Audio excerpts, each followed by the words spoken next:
muchísimas gracias, José Ángel, por la presentación y, bueno, eso me ahorra también a mí el tenerme que presentar.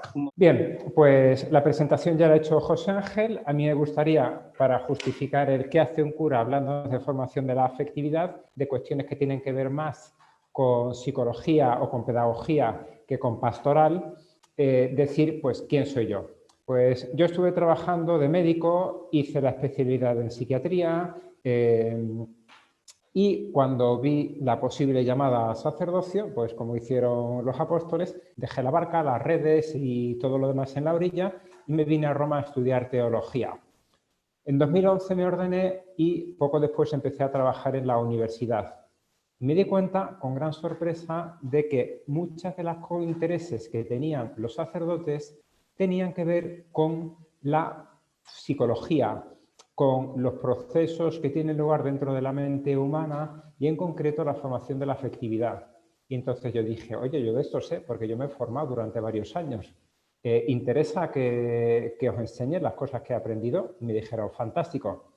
Entonces tuve que volver otra vez a aquella orilla en la que estaba todavía la barca y las redes llenas de telarañas, recuperarlas y adaptarlas a lo que los sacerdotes y seminaristas querían tener. De manera que me forjé una identidad que desde entonces me persigue todavía, que es la del sacerdote y solo sacerdote. Yo no hago psicoterapia, yo no trabajo de psiquiatra, pero soy psiquiatra porque eso ya lo tengo para toda la vida, como quien es ingeniero aunque no ejerza. Y intento poner esos conocimientos al servicio de aquel que me los pide. Lo cual me ayuda bastante porque resulta que hemos organizado y han tenido cierto éxito ciertos cursos, jornadas, seminarios, etcétera, tanto aquí en la Universidad de la Santa Cruz en Roma, como también en diversos países. Pues ya me invitan en Venezuela, en Brasil, en México me han invitado también, en Colombia, etcétera. En fin, todos estos cursos sobre un tema que sigue siendo de gran actualidad y últimamente tengo que añadir ahora una muesca más en mi revólver que sería Miami. Fruto de este estudio, de estos cursos, han salido determinadas publicaciones. La que veis más a la izquierda de la pantalla es la que originó todo, que es la formación a sacerdotes, pero después dije, oye, esto lo puedo adaptar un poco en lenguaje, los intereses son los mismos, la idea de fondo es la misma, la puedo adaptar al lenguaje de los adolescentes. Fantástico. Y me publicaron este segundo libro. Y luego, oye, los matrimonios también tienen interés en saber, y publiqué el tercero, de acompañar en el camino matrimonial. Y luego digo, ¿y por qué hacer 3 libros cuando solamente para uno, para todos aquellos formadores, padres, directores espirituales, formadores de seminarios? Porque más o menos el hombre sigue siendo el mismo. Los curas tampoco somos tan raros como para necesitar contenidos específicos. Y 2 de estos libros ya me han sido traducidos al inglés. Bien, yo querría hablar de las fases más amplias y más genéricas sobre qué entiendo yo por formación de la afectividad. Pues empezamos hablando qué es la afectividad. Y para eso veamos un WhatsApp que me escribió un adolescente hace ya varios años. Estaba formándose en vistas de una posible llamada al sacerdocio y en un momento dado empezó a tener, podríamos decir, altibajos del humor, pues como cualquier adolescente, solo que él le pilló un poquitín más tarde. En vez de tenerlo con 15, los tenía con 19. Pidió hablar conmigo, aunque no era su director espiritual. Empezamos a hablar de qué cosas había en su personalidad, en su biografía, etcétera, y removimos las aguas, cosas que estaban sedimentadas y se pusieron en primer plano. Después de esa conversación me manda el siguiente WhatsApp. ¿Es normal que yo tenga ira, enfado y querer romper todo lo que vea? Me dice ingenuamente, se lo explico porque ya hemos hablado varias veces y siempre se me olvida decirle que cuando hablo con usted acabo así. Y yo le respondo con un poco de ironía, eso se llaman sentimientos, la gente normal tiene muchos. Entonces, como veis, me mandó al cuerno y acto seguido me dice, bueno, pero mañana volvemos otra vez a vernos, ¿no? O sea, se dio cuenta de que, vale, asumo, me ha golpeado, pero necesito seguir manifestando todo aquello que llevo dentro, aunque me resulte doloroso. ¿Qué estaba haciendo con él? ¿De psicólogo? No, estaba intentando poner en ejercicio con él una dimensión muy importante de la formación, que es la formación humana, la formación de la afectividad. Podemos preguntarnos, ¿qué son entonces los afectos? Yo diría que son una reacción emotiva que tiene lugar antes de mi relación con el mundo, con las cosas que va a hacer deporte, con que ha habido un accidente, cosas que ocurren conmigo mismo, y esto tiene todavía más dificultad, con mis propias emociones, con mis propios estados de ánimo y luego con los demás, con las relaciones, que es el marco, diría, más importante de nuestra vida.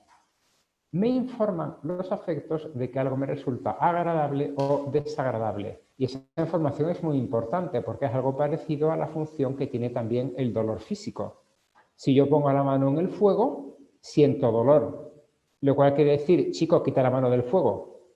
Si yo me tomo un helado o unos huevos fritos con patatas o una hamburguesa con ketchup, el gusto me dice, eso está bueno, y entonces tenderé a volverlo a comer. Si por el contrario tomo una cosa que sabe mal, me dirá que no.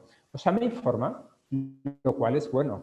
Ciertos estilos de formación, de formación cristiana decían, tienes que funcionar de manera independiente de tus afectos, de tu sensibilidad. Esos estilos de formación han llevado al voluntarismo, a funcionar de espaldas a aquello que yo, a esa información que recibo, cargando de peso a la persona e ignorando una dimensión muy importante que es la dimensión afectiva. Como decíamos, los afectos, al igual que el dolor, me impulsan a la acción, a buscar algo o a rechazar, a evitar ese algo. Pues bien, los afectos tienen sus limitaciones. Uno diría, bueno, pues entonces si me informan de una cosa que es agradable o no, sigámosles. Ojo, que tienen también sus limitaciones, porque solo ven bienes parciales. Mi estómago tiene un lenguaje muy concreto, muy limitado. Solamente me dice, tengo hambre, come, o estoy lleno, deja de comer, o tengo úlcera, tómate un omeprazol. Ese es su lenguaje. Si yo me dejase llevar solamente por el lenguaje de mi estómago, no sería capaz de vivir la abstinencia en Cuaresma, pero tampoco sería capaz de decir, yo tengo un bocadillo, me encuentro un pobre en la calle, toma mi bocadillo y yo me quedo sin comer porque tú lo necesitas más.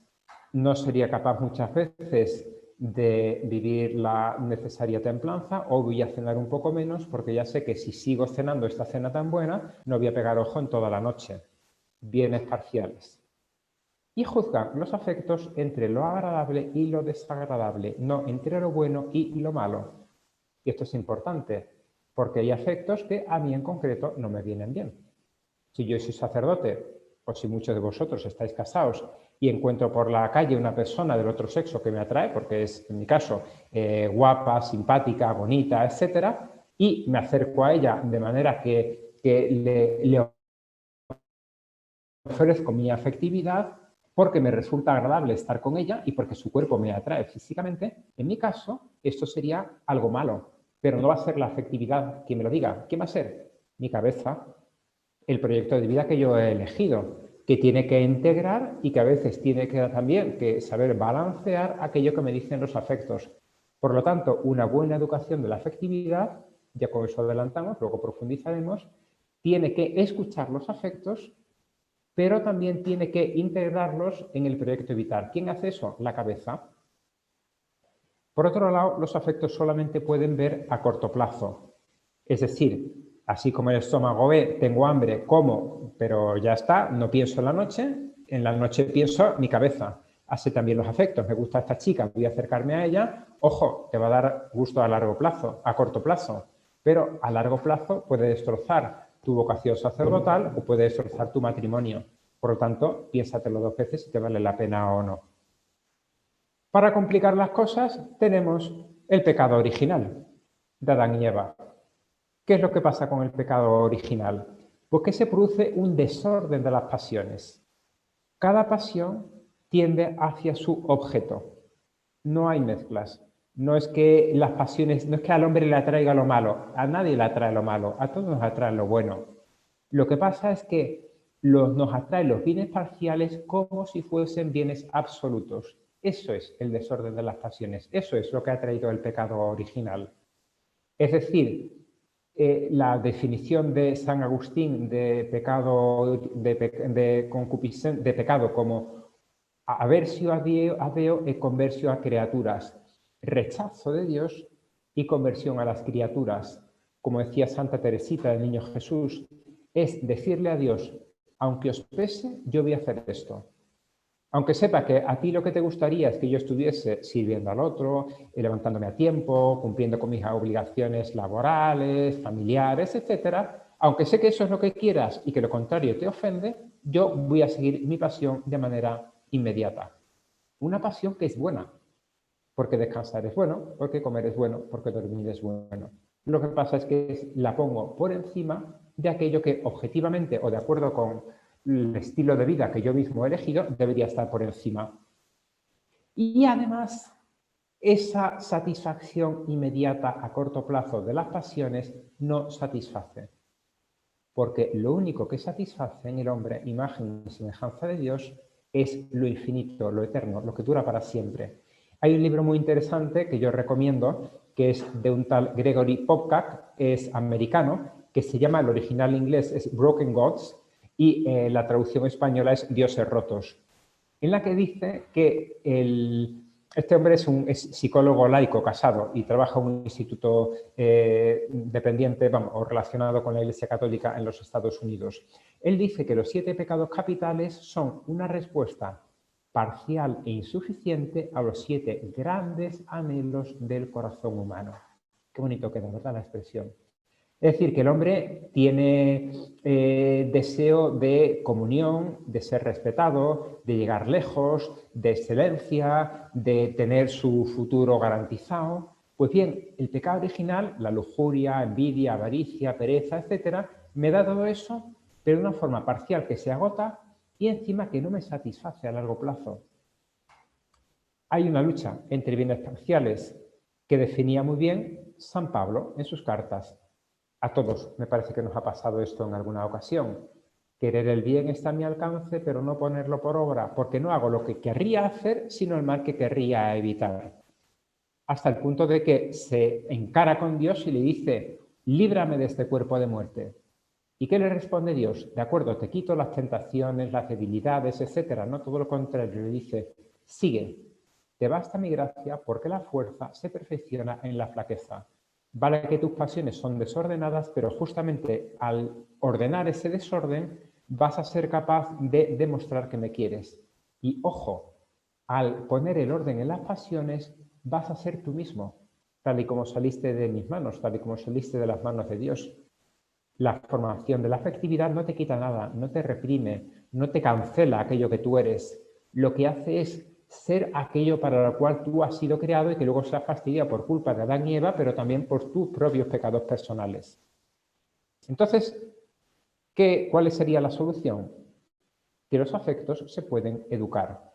Es decir, que yo puedo hacer a base de mi ejercicio y a base de pensar y a base de formarme y a base de educarme, que el bien me guste aunque sea arduo, aunque no sea el bien inmediato a corto plazo, sino el bien que requiere renunciar a algunos bienes parciales a corto plazo para obtener el gran bien. Y el gran bien en nuestro caso es el cielo, sin duda. Por tanto, la formación de la afectividad sería algo así como hacer de guardia de tráfico, es decir, decirle a unas pasiones adelante, corre, sin problema. En un momento dado vemos este anciano que está intentando cruzar la calle, pues párese todo el tráfico, que viene un anciano en silla de ruedas.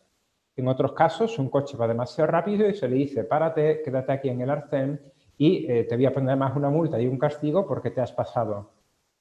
Eso, no se trata de reprimir, de ir en contra, se trata de ir pendiente de cada una de las pasiones que se me despiertan, de mis afectos, y ver a cuál de ellas puedo y debo dar curso para que mi interior tenga ese orden que yo necesito. De esa manera, la cabeza y el corazón, la inteligencia y la voluntad, en lugar de estar continuamente peleándose entre sí, lo que van a hacer es ir de la mano o, mejor todavía, ir en sinergia, ir apoyándose mutuamente. Esto tiene mucho que ver también con la vida espiritual, porque hay que querer a Dios con el corazón humano. Lo dice el mismo Señor, amarás a Dios con todo tu corazón y a tu prójimo como a ti mismo. Y ese mismo corazón es el que tenemos que poner en juego con las personas que conocemos y amamos y también con Dios. Tenemos un solo corazón, una sola afectividad. El que no ama a su hermano a quien ve, dice Santiago, no puede amar a Dios a quien no ve. Con el mismo sentimiento, con el mismo corazón.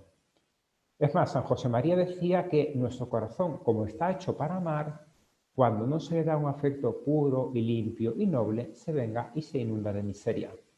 Cuando uno reprime su corazón, en lugar de darle un cauce adecuado, un cauce sano, un cauce limpio, entonces el corazón va buscando compensaciones que le hacen daño.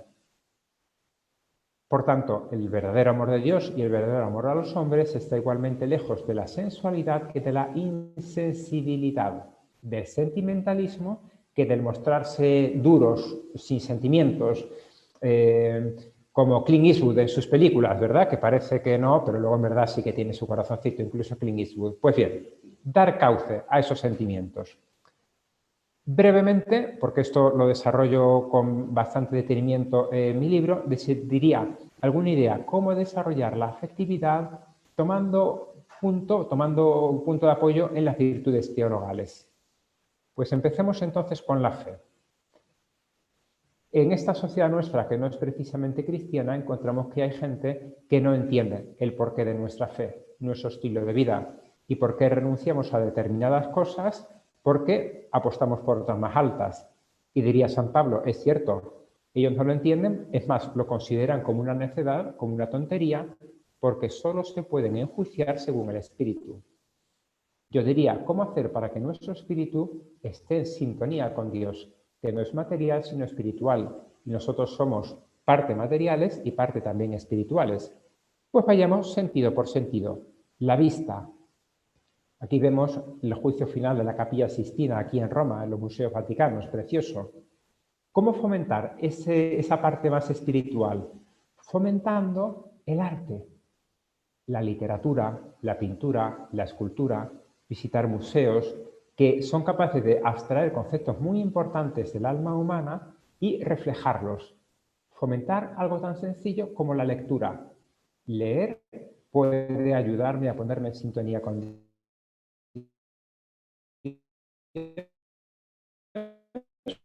Sí. El oído, 100 páginas para hablar del silencio, ya hay que alargarse. Pues bien, hay gente, jóvenes o menos jóvenes, que están acostumbrados continuamente a estimularse a base de salen por la calle con los auriculares, escuchando iPods o música. Se montan en el coche y encienden la radio. Llegan a casa y se ponen un vídeo de YouTube. Hay que acostumbrarse también al silencio, porque la vida cristiana es una vida de contemplación, de estar trabajando como Marta, pero teniendo esa actitud interior de María. Y para eso necesitamos acostumbrarnos al silencio. De lo contrario, cuando estemos haciendo un rato de oración en nuestra iglesia, capilla u oratorio, no seremos capaces de entrar en diálogo con Dios, porque ¿qué nos vendrá a la cabeza? El ruido al cual estamos acostumbrados y tendremos la tentación de continuamente echar mano al bolsillo, el móvil, escuchar, etc. Silencio. El gusto, huevos fritos con bacon y patatas fritas, french fries. Acostumbrar también a dar al cuerpo un poquitín menos, solo un poquito, de lo que nos pide. Y nos ayudará también a valorar las cosas espirituales. El olfato, que yo pondría en relación con el tono humano, con el cuidado del propio cuerpo, espiritualiza el cuidar del propio cuerpo. El ir duchados, aseados, con un poco de perfume, colonia o desodorante, los varones ir bien afeitados y no con la barba de 4 días, y yo cuando me pica demasiado entonces es cuando me afeito. El tacto, el contacto delicado con otras personas, sin abalanzarnos sobre ellas y a la vez sin tampoco guardar unas distancias artificiales. Y por último, los sentidos internos, la memoria y la imaginación. Podemos estar externamente en silencio, pero por dentro darle al play y colocarnos la música o el vídeo interior. La esperanza, que es la virtud teologal por la que aspiramos al reino de los cielos, por el cual dejamos en suspenso algunos deseos nuestros para conseguir una cosa que es más alta, más grande, más bella, que nos va verdaderamente a llenar el corazón para siempre. Y para eso es importante aprender la dinámica de la gratificación diferida, es decir, a retrasar el estímulo inmediato, a que me suena el vibrador del celular y no voy inmediatamente a responderlo, sino que digo, que ahora estoy en una conversación, que ahora estamos comiendo en familia, que ahora mismo estoy en la capilla. Por lo tanto, no es el momento de responder. Y por último, la caridad. Todos necesitamos querer y ser queridos. Pues no, esta la he cambiado. Todos necesitamos querer y sentirnos queridos. No es suficiente ser queridos, sino que subjetivamente es necesario sentirlo. Y esto quiere decir que tenemos también la necesidad de querer de forma sana, es decir, a gusto del consumidor. No de acuerdo a cómo yo soy capaz, yo soy así y te impongo mi forma de querer. No, no, no. ¿Cómo necesitas tú? ¿Qué detalles valoras y cuáles, por el contrario, consideras invasivos, que pueden ser distintos de persona a persona? Hay que respetar la alteridad, hay que valorizar, saber dar la enhorabuena, saber decir lo has hecho bien, saber dar ánimos para que la gente no se desanime a pesar de sus defectos, saber perder el tiempo con los demás, en lugar de tengo mucha prisa y me tengo que ir ya y... No, escucha, párate. No des respuestas, no des soluciones. Hay un libro muy interesante de John Gray, que es el de Los hombres son de Marte y las mujeres de Venus, en el cual dice que los hombres son solucionadores de problemas. Que viene la esposa, él lo escribió después de su fracaso matrimonial, de todo lo que él había aprendido escuchándose a sí mismo. Dice, ella me venía con sus problemas y yo le decía, pues lo que tienes que hacer es... Y solo demasiado tarde me di cuenta de que ella solo necesitaba confiarme sus problemas, que yo le escuchase, que yo la valorizase y ya ella sola encontraría las soluciones. Querer desinteresadamente también a las personas que no me dan nada en lo material, pero tampoco en lo espiritual, en lo emocional. A las personas que son aburridas, a las personas que son un poco pesadas, a las personas que no me aportan nada, pero también quererles a ellas. Y perdonar, que creo es la mejor forma de querer de manera desinteresada. Pero también hay que aprender a ser queridos, es decir, dejarse querer. Los otros necesitan querer, pues hace falta un objeto que sea querido. Pues bien, hay que dejar a la gente que manifieste, que dé las gracias. Perder el tiempo, ahora volvemos a decir lo mismo, pero en el sentido contrario. Si los demás necesitan perder el tiempo, necesitan a alguien que esté en ese pasillo con quien hablar. Apreciar las manifestaciones de afecto del otro, aunque no sean las que a mí más me satisfacen, pero es la que el otro puede darme. Y aceptar las disculpas del otro, que es la otra cara de la moneda del perdonar. Bien, ¿de tiempo vamos como para terminar más o menos o puedo seguir un poco más? Sí, puede ser un poco más y luego podemos hacer algunas preguntas. Tenemos un entonces sigo. preparado para eso. Entonces sigo porque dentro de este querer y ser querido quería definir los tres campos. Lo voy a hacer de manera un poco rígida y luego voy a intentar hablar que van mezclados. Pero son tres ámbitos de relaciones que son los tres necesarios. El primero es la familia. ¿Qué es la familia? Pues es un lugar de lazos irreversibles. Uno es hijo de su padre para siempre, aunque su padre sea un alcohólico que se ha ido de casa con otra mujer. Sigue siendo su padre. He conocido historias preciosas de gente con grandes heridas afectivas debido a una relación conflictiva con su padre que no estaba sanada. Y que la sanación de esa persona, que tenía reflejos en su vida matrimonial, al vivir su vocación al sacerdocio, o al celibato, o a lo que fuese, o incluso en el trabajo o con los amigos, tenía que ver con que de corazón no había perdonado a su padre. Lo cual no quiere decir que meta a padre, que todavía es alcohólico o drogadito, en casa.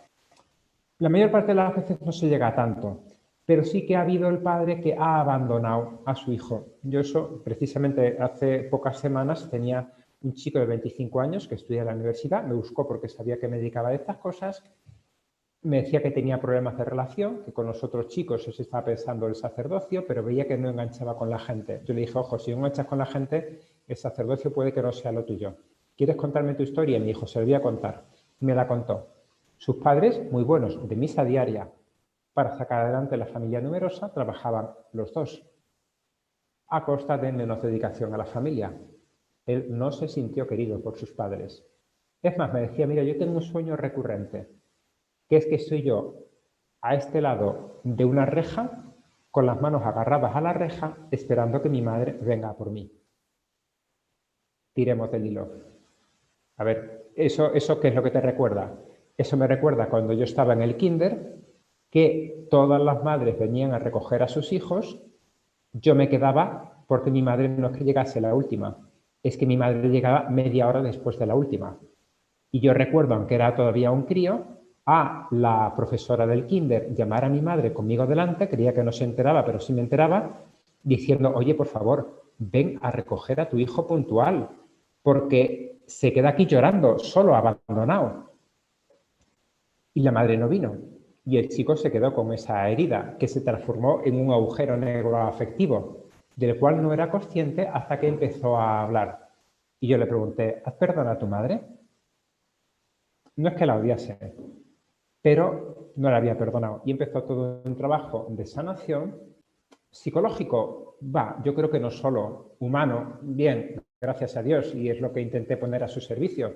Estoy formado, pero eso es muy bueno hacer, es necesario, y más hoy, ya digo, no solamente en familias desestructuradas, sino en familias normales, cristianas y estables. Con todo, partimos de una base, y es que ella seguía siendo su madre siempre. Cuando la perdonó, empezó a tirar para arriba. Bien, la familia no se elige ni viene dada. No solo la familia nuclear, padres e hijos, sino que luego vienen los cuñados y los primos y la familia política que viene y hay que aceptar de manera incondicional. Ojalá, podríamos decir, sí, ojalá, pues precisamente de eso se trata en la familia. Y además son los que siempre estarán ahí. Yo voy cambiando de ciudad y los amigos necesariamente se van quedando por el camino, por más que intente estar con ellos. Mis hermanos, mis padres siempre están ahí. Hay una convivencia estrecha, hay una afinidad variable. Yo soy más amigo que con algunos hermanos míos que con otros, puedo llevarme mejor con mi padre o con mi madre. Y la familia es el sitio en el que por esa convivencia, por esa afinidad, etcétera, se hace necesario, pero no como imposición, sino como algo que surge espontáneamente, querer los defectos de los demás, también cuando son defectos que me incomodan en la vida de familia, y querer a los otros con los defectos, así como son. Porque si le quitase los defectos, no serían como realmente son. Como la canción mexicana de Cielito Lindo. Ese lunar que tienes Cielito Lindo junto a tu boca, un lunar es un defecto físico. Médicamente es un carcinoma in situ, es algo malo y además feo. No se lo des a nadie, Cielito Lindo, que a mí me toca. Te quiero con tus defectos. Es más, estoy precisamente enamorado de la imperfección que tienes en tu rostro. El trabajo, por el contrario, lo que se basa es una empresa común. Tenemos que sacar adelante un objetivo y lo que se pone en juego es la cooperación, unir esfuerzos en sinergia para sacarlo adelante, con relaciones que, al igual que con la familia, no se eligen, me vienen dadas. Y es un lugar natural para que surja la amistad e incluso en muchos casos el enamoramiento y el matrimonio. Y además, como hay esa diversidad, pues también uno aprende a manejarse con personas con diverso carácter y forma de ser. Y por último viene la amistad, tercer ámbito necesario, familia, trabajo, amistad, que se basa en algo que compartir, una afinidad en aficiones, en gustos, en forma de ser, en ciudad, país, lo que sea, que se encuentra y se acepta. La amistad es siempre recíproca o bidireccional. Yo no puedo decir yo soy amigo de este si este no me considera amigo. En ese caso es sencillamente alguien que me cae bien. Al contrario que la familia y al igual que el trabajo, si nos separamos, tiende a atrofiarse a no ser que me mantenga, aunque sea por las redes sociales. Idealmente la amistad es entre los iguales.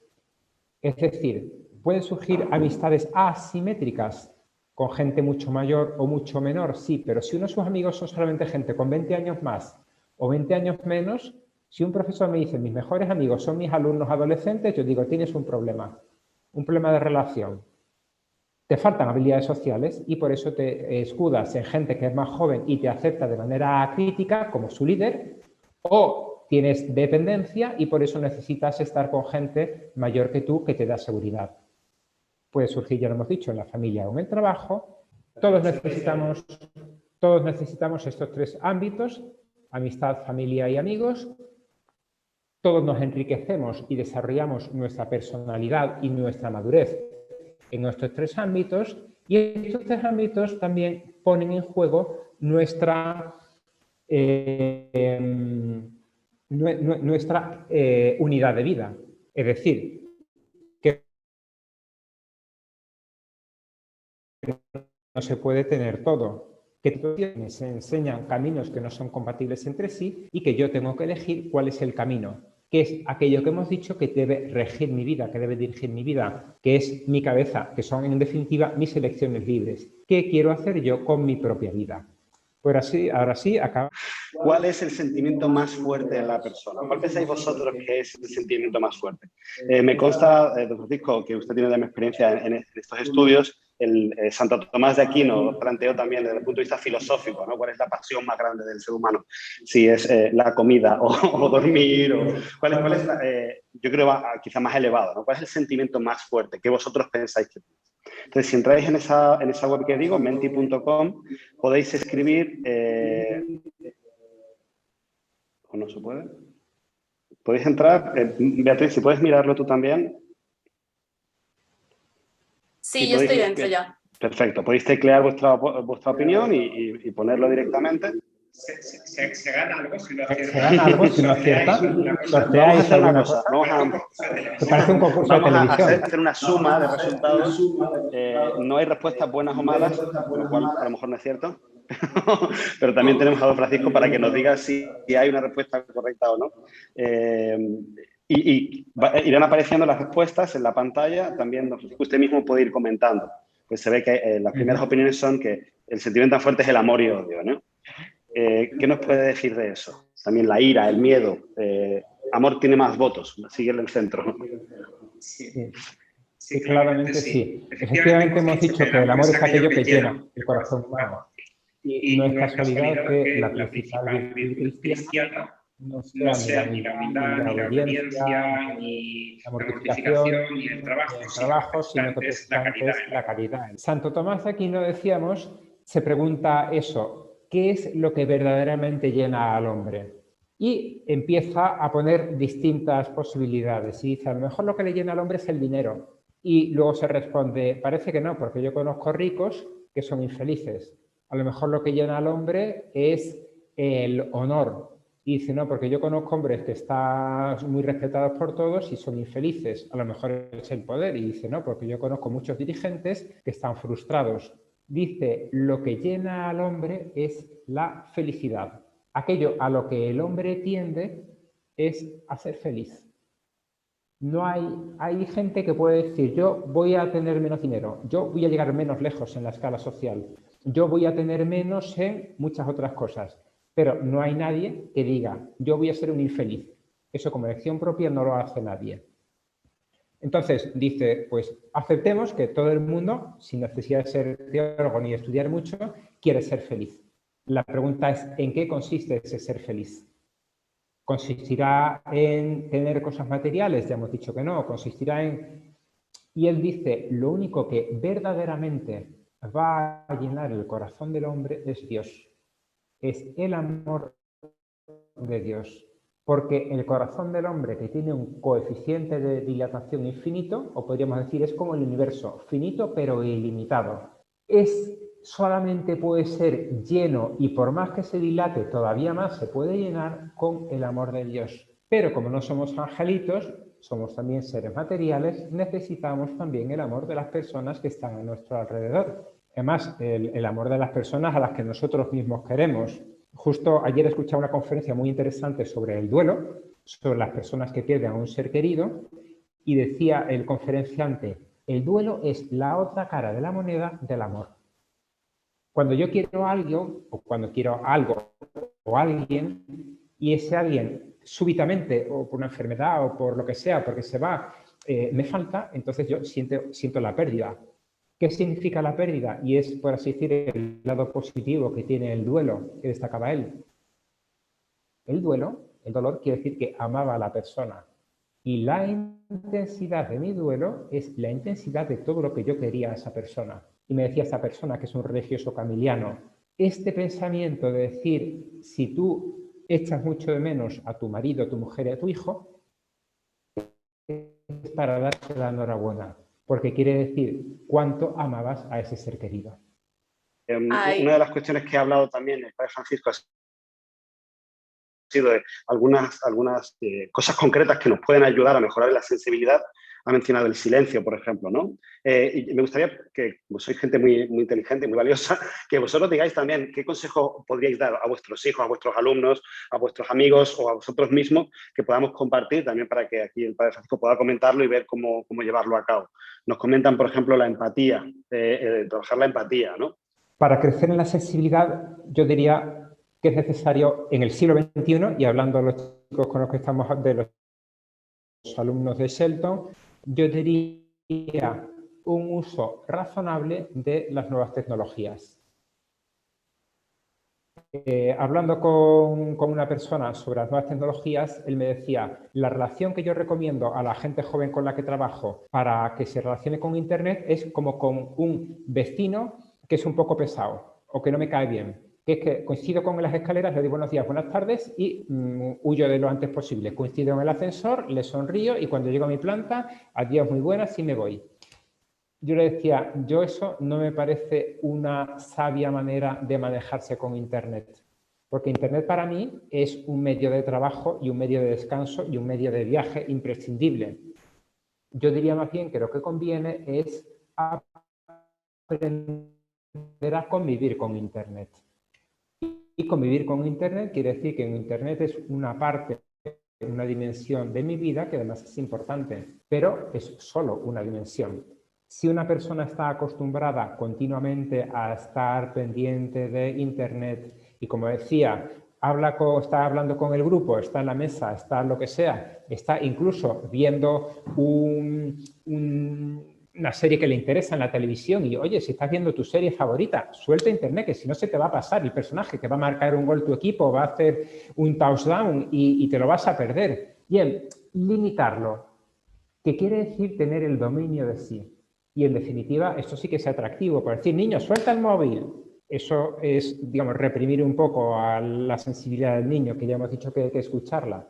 Pero decirle al chico, oye, ten el dominio de ti suficiente para prestar atención a las personas que tienes delante, cara a cara, y que son más importantes hoy y ahora que las personas que están al otro lado de la pantalla, que pueden esperar. Nosotros que estamos delante de ti, esperamos, te necesitamos que estés dentro de la conversación. Por tanto, enseñar esas nuevas tecnologías, porque si no, hoy por hoy lo inundan todo con las cosas buenas que tienen, y es que nos llenan de relación y me permiten a mí tener una conferencia hoy en Miami, cuando aquí es por la tarde y para vosotros es por la mañana, pero a la vez me podría quitar también lo que es insustituible, que es la relación cara a cara con la gente que tengo delante. Sí, y Francisco, preguntaban hace unos minutos por el chat qué pasos podemos seguir para enseñar a los niños a conocer sus emociones y a manejarlas. Muy bien. Mira, yo hay una película que recomiendo mucho que es Inside Out, porque a título, en fin, sin hacer compartimentos estanco, pero yo suelo dividir el mundo en los ingenieros y los poetas. Los poetas son aquellos que son más artistas, que saben escuchar e interpretar los sentimientos y son muy válidos para funcionar con personas. Sufren más porque justo tienen esa sensibilidad, pero a la vez saben tener esa empatía que salía en la pregunta de antes.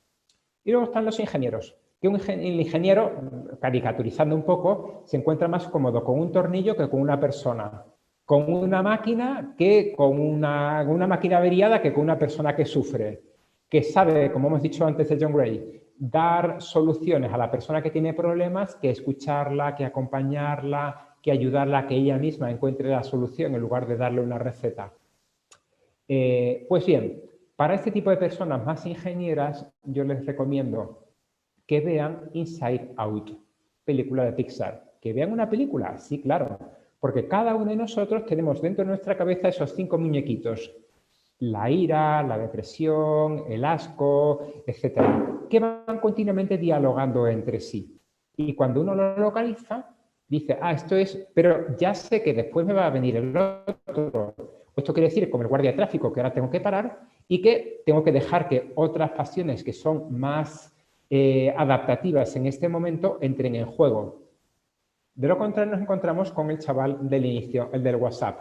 El tipo que le está recibiendo una inundación constante de emociones y que no sabe qué es lo que le está pasando. ¿Por qué? Porque, claro, lo primero que le dije después de ese WhatsApp es, mira, antes de mañana a las 6:30 lo que vas a hacer es verte Inside Out, ¿sabes? Porque es que si no, no nos vamos a entender demasiado bien. Claramente era un chico de mentalidad muy ingenieril. Porque había sido formado por un ingeniero. Su formador principal, aquel que había influido más sobre él, era muy ingeniero, su padre. De manera que él, toda su regla de vida era haz, ignorando aquello que tienes ganas, que te gusta, etcétera, etcétera. De manera que no aprendió ese lenguaje. Entonces era como si intentas hablar en inglés con un chino. No hay comunicación.